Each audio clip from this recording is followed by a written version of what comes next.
퇴근 후 집 앞에 도착한 순간 당신의 손은 어디로 향하나요? 아마 스마트폰일 겁니다. 배달 앱을 열고 즐겨 찾기를 누르고 클릭 한 번. 30분 뒤면 뜨끈한 음식이 문 앞까지 도착하죠. 냉장고를 열 필요도, 요리할 생각도, 설거지할 걱정도 없습니다. 우리는 이 편리함을 당연하게 여깁니다. 한 번도 의심해 본 적이 없었죠. 이게 미래잖아. 이렇게 편한데 뭐가 문제야? 2015년만 해도 배달은 중국집 전화번호를 외우고 메뉴판을 뒤적이며 여보세요 하고 시작했습니다. 지금은 클릭 한 번, 마찰이 사라졌습니다. 생각할 시간도 망설일 이유도 없어졌죠. 그런데 이상한 일이 생겼습니다. 배달이 이렇게 편해졌는데 왜 우리 통장 잔고는 점점 줄어들까요? 분명 외식비를 아끼려고 집에서 시켜 먹는 건데 월말이 되면 항상 돈이 부족합니다. 이번 달은 배달 좀 줄여야지. 하지만 다음 달도 그 다음 달도 똑같습니다. 클릭 한 번이 만드는 함정. 우리가 얻은 건 편리함이었지만 우리가 잃은 건 그보다 훨씬 컸습니다. 지금부터 그 이야기를 시작합니다. 그런데 언제부터였을까요? 배달 앱을 열 때 설렘이 아니라 죄책감이 먼저 드는 건 장바구니에 담습니다. 치킨 18,000원에 여기까지는 괜찮습니다. 그런데 결제 화면을 보는 순간 배달비 3,500원, 소량 주문 수수료 2,000원, 일회용품 포장비 500원, 총 24,000원.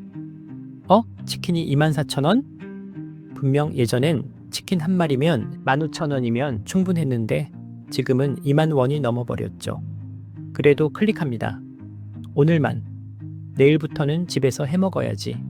하지만 내일도, 모레도, 다음 주도 똑같습니다.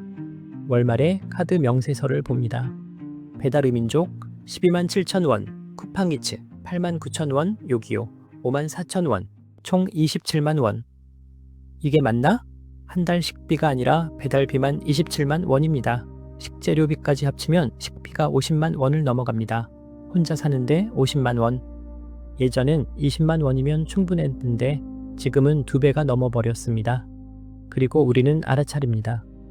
문제는 우리가 게을러진 게 아니라 우리의 생활비 구조가 바뀌어 버렸다는 것을. 많은 사람들이 배달 앱이 단순히 편의 서비스일 거라 생각합니다. 하지만 현실은 조금 다릅니다. 이 시장은 마찰 제거라는 구조 위에 놓여 있습니다.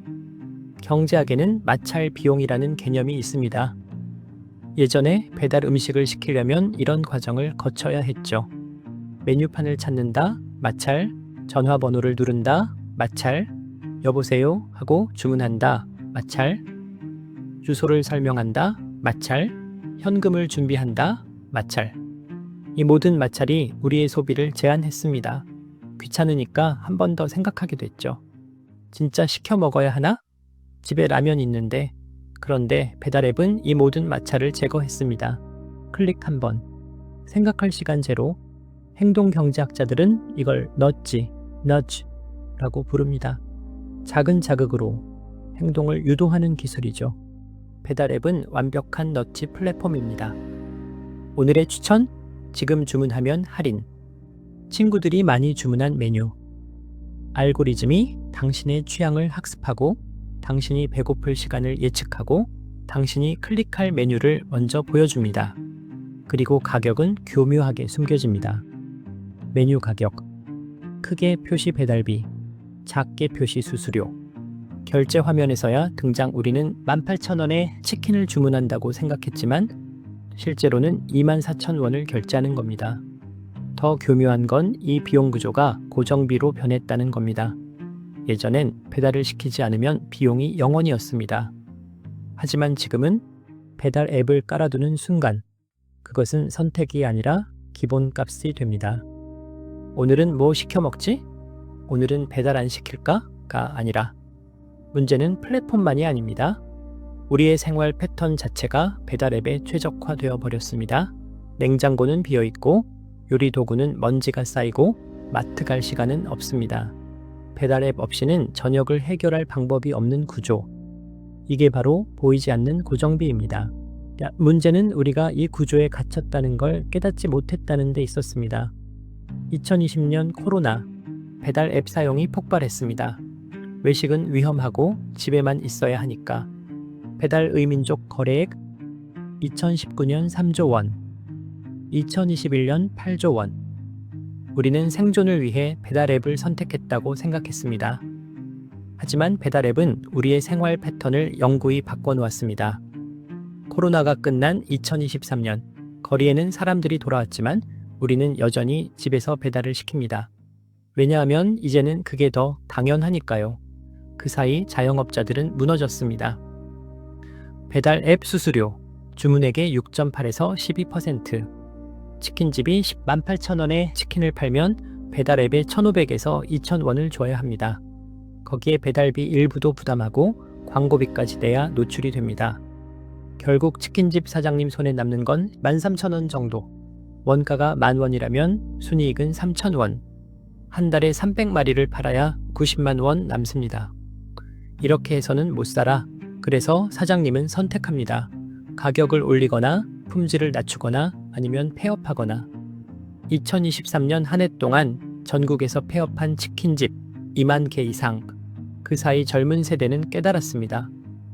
우리가 편해지려고 클릭했는데 동네 가게들은 다 사라지고 음식 가격은 2배로 올랐어. 어떤 사람들은 선택을 바꾸기 시작했습니다. 배달 앱 삭제, 직접 요리, 동네 가게에서 포장. 한 달에 10만 원도 안 나왔어요. 배달 앱 쓸 때는 30만 원 넘었는데. 하지만 대부분의 사람들은 여전히 클릭합니다. 왜냐하면 구조가 이미 바뀌어 버렸으니까. 냉장고는 비어있고 요리 도구는 없고 시간은 없으니까. 배달 앱은 우리의 선택을 지배하는 게 아니라 우리의 선택지를 바꿔버렸습니다.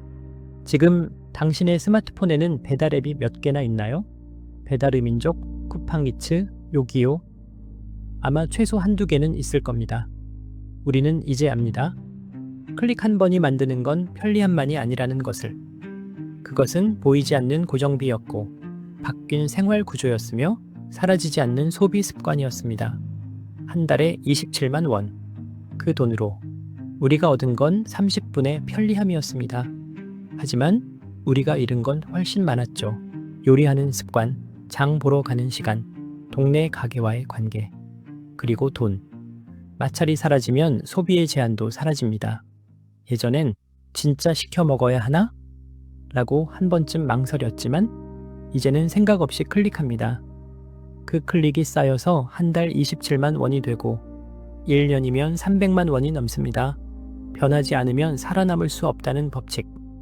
하지만 배달 앱이 우리에게 가르쳐 준 건 변화의 방향이 아니라 변화의 대가입니다. 편리함에는 대가가 따릅니다. 그 대가는 돈일 수도 있고 습관일 수도 있고 관계일 수도 있습니다. 당신은 어떤가요? 여전히 퇴근길에 배달 앱을 열고 있나요? 이건 비난이 아닙니다. 나도 그렇거든요.